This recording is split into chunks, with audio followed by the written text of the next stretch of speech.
Pope Leo XIV surprised the Catholic world when he wrote a powerful and touching letter to Cardinal Raymond Burke. This was not a simple thank you note.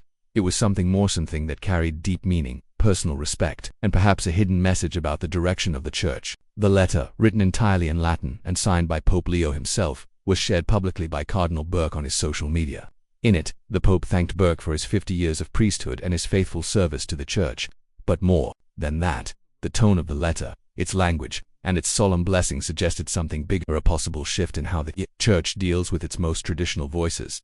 This moment is especially important because Cardinal Burke has not always been treated with such kindness. In fact, during Pope Francis's time as head of the Church, Burke was often seen as being pushed to the side. His traditional views, especially regarding the Latin Mass and Church teachings, did not always match the modern approach favored by the Vatican. Some even believed that he was close to being completely removed from any influence. Yet now, with this letter, things seem to be changing. Pope Leo's words carry weight, and by recognizing Burke publicly and respectfully, it may mean that a new chapter is beginning, one where tradition is not ignored but embraced again. The letter was dated June 17th and carefully written in Latin, the traditional language of the Church. This alone made it stand out. In recent years, few official letters have been made public in Latin, especially not those that are meant to be shared widely, but in this case, every detail seemed intentional. Pope Leo called Burke his venerable brother, showing not just respect, but a closeness that many had thought was lost. He praised Burke for his dedication to preaching the gospel in the Spirit of Christ and highlighted his many contributions to canon law. It was not a short message. It was detailed and full of poetic expressions that caught the attention of many experts and followers of church affairs. There was also something else unusual about the letter. It ended with a blessing not just for Burke, but for those close to him. That may sound small, but in the context of the Church, it's very significant. It was seen by many as a sign that the Pope might be reaching out to the wider traditionalist community, those who have felt left behind in recent years, people who have remained loyal to the Latin Mass, who still feel connected to the older practices of the Church, suddenly found new hope in this simple but meaningful gesture. Even more interesting is the background to this story. Before the letter was released, Cardinal Burke had actually met with Pope Leo privately. The topic of their conversation, according to reliable sources, was the future of the traditional Latin Mass.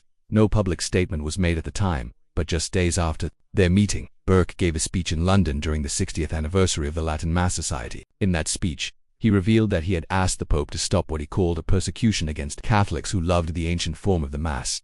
He said these believers had been treated unfairly and that the Latin Mass was not something outdated or dangerous. It was a deep spiritual treasure that had helped shape generations of saints. Burke also criticized the document Traditionis, which was released during Pope Francis's time and had placed limits on the Latin Mass. He called it a harmful decision that caused confusion and pain among both bishops and everyday Catholics. He said it came from an ideological way of thinking, not a pastoral concern, and it had damaged unity within the Church. Burke was not alone in his views.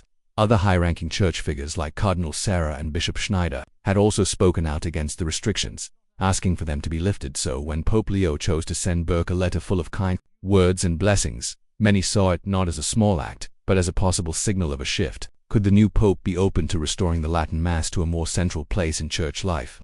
Was he ready to heal the divisions of the past and bring peace between traditional and modern voices within the Church? These questions began to spread quickly in Catholic circles, especially among those who had long felt unheard. The Church, throughout history, often works through quiet gestures rather than loud announcements, and this letter seemed to follow that tradition. It was not an official law or decree, but for many it said more than any formal statement could. It was a sign that listening had begun again, and that listening was something Burke had begged, for he asked the Pope not just to restore the old liturgy but to truly hear the people who loved it, who found deep meaning in its symbols, its prayers, and its beauty. Burke's hope was that Pope Leo would follow in the footsteps of Pope Benedict XVI, who had once tried to bring unity by allowing greater use of the Latin Mass through the document Summorum Pontificum. While some may argue that the Church must always move forward, others say that to move forward, the Church must also remain rooted. That means not forgetting its traditions, not pushing aside the older ways simply because they are old. Pope Leo's letter reminded people that there is still room in the Church for beauty, reverence, and solemnity, and it showed that those who have served with loyalty, even when unpopular, still deserve honor and a voice. The impact of this letter was felt quickly. Discussions began among the faithful, scholars, and even bishops.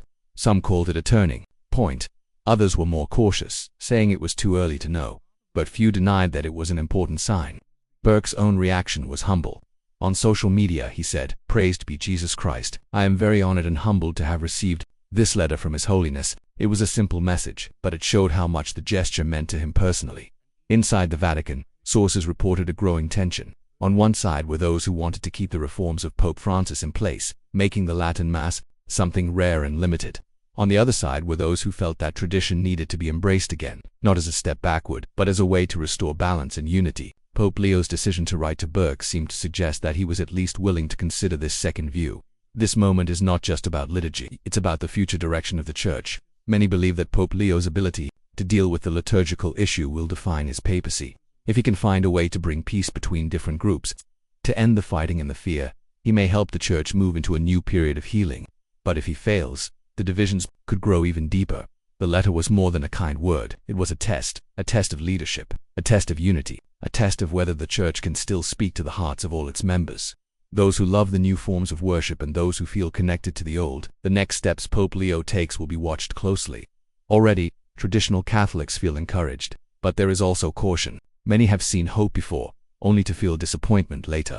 What matters now is action, not just words. This situation is delicate. Restoring the Latin Mass fully would not be easy. There are many who believe it would cause division, but others argue that peace can only come when all voices are heard and respected. Pope Leo's challenge is to walk this narrow path with wisdom, and perhaps, by beginning with a letter, he has taken the first careful step. In the coming months, the Church may see more signs, maybe more letters, maybe quiet changes in policy, maybe even official documents that open the door once more to older forms of worship. Whatever happens, the conversation has already begun, and at the center of it is a pope who seems to be listening, and a cardinal who never stopped believing in the value of tradition. This letter may not have changed church law, but it changed the mood. It reminded people that honor, respect, and tradition still have a place in the heart of the Vatican. It showed that no matter how far someone may seem pushed aside, their faith and their service still matter. And in a time when many feel confused or even discouraged, that reminder is powerful. Pope Leo's message to Cardinal Burke was not just about one man. It was about everyone who loves the Church and wants to see it strong, united, and full of truth. It was a sign that healing is possible, and that even in silence, the Church can speak loudly.